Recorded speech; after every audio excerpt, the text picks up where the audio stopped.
Bom, agora que a gente tem as funções inserir esquerda e inserir direita, eu quero desfrutar delas 100% para eu criar minha lista. Porque até agora a gente também está criando parte dessa lista de uma maneira meio arcaica, aqui como vocês podem ver. Eu criei o primeiro nó manualmente no método main, o segundo nó, o terceiro nó e assim por diante. Só que eu quero usar 100% do inserir esquerda ou inserir direita. Eu não quero ter que criar à mão, alocar aqui no meu método main, o espaço e etc. Eu só quero chamar a função e tudo fica pronto. Então minha proposta é a seguinte: a gente tirar tudo isso, a gente só vai ter uma declaração do primeiro nó, que inicialmente vai ser null, e tendo essa declaração, a gente vai conseguir, através das funções inserir direita e inserir esquerda, colocar os valores que a gente quer dentro dessa nossa lista encadeada. Só que tem um problema. As funções que a gente tem agora, nesse momento, elas não estão preparadas para se comportar muito bem se o primeiro nó da lista for simplesmente null. Porque até então a gente estava trabalhando com a hipótese de que o primeiro nó de fato era um nó concreto, que ele tinha o seu espaço na memória e seus valores, e o seu próximo e etc. Então a gente vai trabalhar nisso agora, em como deixar automatizado essas nossas funções, inserir direita e inserir esquerda. Vamos pensar então primeiramente no caso do inserir direita. Como será que ele vai se comportar se o nosso primeiro nó for null, ou seja, a gente não tiver nenhum elemento na nossa lista? Bom, passou por parâmetro aqui o null, entrou, a primeira coisa que ele faz é definir um novo nó.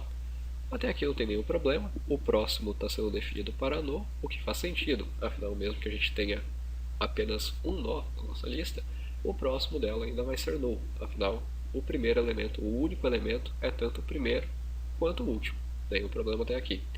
Só que daqui para frente complica um pouco. Essa aqui é a lógica para a gente descobrir qual era o antigo último elemento da lista, e essa aqui a lógica para a gente definir o antigo último elemento da lista como agora o penúltimo elemento, para atualizar qual é o próximo dele. E essas duas instruções aqui realmente vai dar um pouquinho de problema para a gente, pois afinal a gente não tem nenhuma lista para ele percorrer e nenhum próximo para ele atualizar, afinal a lista está zerada por enquanto. Então o que a gente vai fazer?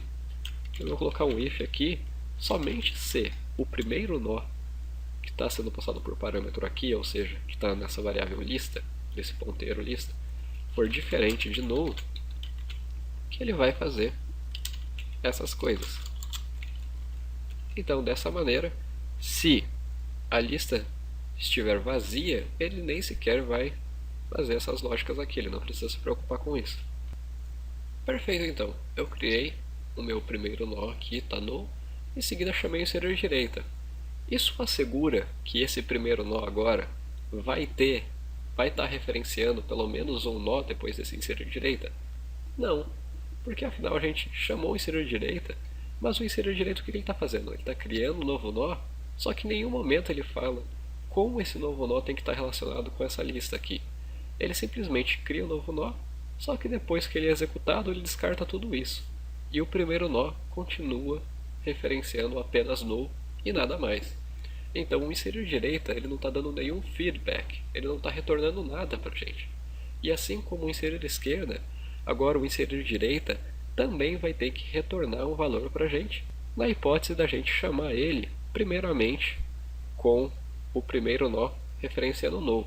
Então, se a gente tiver o primeiro nó referenciando null e a gente chamar o inserir direita também precisa dizer para a gente qual é o primeiro nó. Então vai ficar algo como isso aqui. Primeiro nó recebe inserir direita. Mesma coisa para outra chamada aqui. E aqui eu vou declarar que assim como o inserir esquerda, o inserir direita também retorna o primeiro nó dessa nossa lista. E como que eu vou fazer isso então? Se a lista for diferente de null, ou seja, ele vai fazer toda aquela lógica dele, qual que vai ser o primeiro nó da lista? Ora, o primeiro nó da lista vai continuar sendo o primeiro nó que foi passado aqui. Afinal, a gente não mudou nada no primeiro nó dessa hipótese.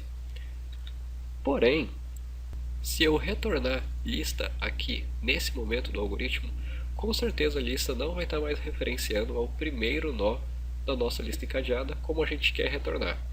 Por quê?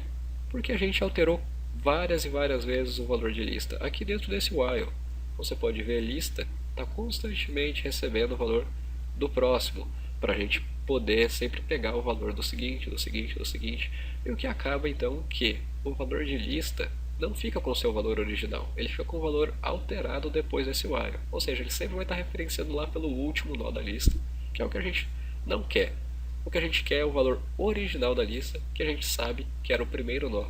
Afinal, a gente está sempre passando isso aqui como parâmetro. Então, como a gente vai fazer isso?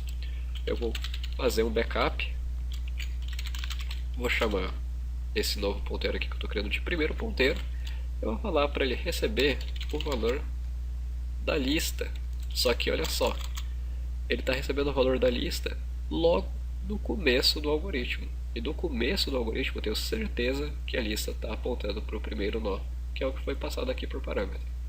Então, eu tenho isso aqui em backup, digamos assim, nesse ponteiro aqui, primeiro nó, e caso eu precise, eu vou retornar a ele o conteúdo do primeiro nó. Assim eu tenho certeza que eu realmente estou retornando o que eu quero retornar. Bom, trabalhamos então com a hipótese da lista não ser null, e agora voltando ao que interessa, caso ela seja null, eu vou retornar o novo nó que foi criado aqui dentro do inserir direita. Afinal, o novo nó é tanto o primeiro nó da lista quanto o último nó da lista, pois só tem um nó da lista e ele é ao mesmo tempo os dois. Bom, se a gente testar isso agora, desconsiderando, é claro, o inserir esquerda, que a gente ainda não trabalhou, eu devo ter o resultado 55 e 99. Vamos dar uma olhada então. 55 e 99, assim como esperado, funcionando perfeitamente. Agora vamos pensar no caso do inserir esquerda. Ele é um pouquinho mais fácil. Vamos descomentar ele aqui então, e vamos pensar caso eu tenha o primeiro nó como null, e logo em seguida estou chamando o inserir esquerda para colocar meu primeiro valor aqui.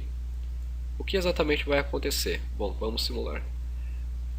Ele criou uma nova struct, um novo nó, assim como o inserir direita faz, com uma leve diferença. O próximo não é definido para null, e sim o próximo está apontando para a lista. E o que lista vale? Bem, lista vai ter o valor que vai ser passado por aqui por parâmetro, que é o valor de primeiro nó, ou seja, null. Então, o novo nó que está sendo criado aqui em inserir esquerda vai ter como próximo null. Isso significa que esse novo nó também é o último nó da lista. E isso faz sentido? Faz. Afinal, se a gente tiver uma lista totalmente vazia inicialmente e a gente chamou o inserir esquerda logo de cara, esse cara aqui que vai me retornar vai ser tanto o primeiro nó quanto o último nó da lista. Afinal, só vai ter um.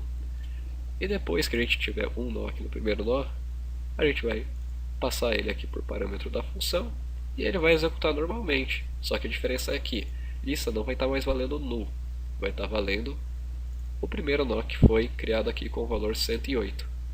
Então, esse cara aqui que está sendo criado agora, o de 201, vai ter como próximo o cara que foi criado com o 108. E assim o funcionamento vai seguir normal. Ou seja, a gente não precisa realmente fazer nenhuma alteração. Vamos fazer um rápido teste aqui então. Eu vou chamar 2 inserir esquerda e 2 inserir direita. Os primeiros aqui vão inserir 108 e 201. Lembrando que 201 tem que aparecer antes de 108. Afinal, o inserir esquerda sempre insere no primeiro índice da lista encadeada. Então a ordem vai ser 201, 108, 55, 99, caso tudo dê certo. Vamos lá então. 201, 108, 55, 99. Então a gente tem o nosso algoritmo aqui totalmente funcional e elegante. E dessa forma a gente pode implementar algum tipo de interface de usuário e etc. E ir adicionando nós na nossa lista encadeada conforme o necessário.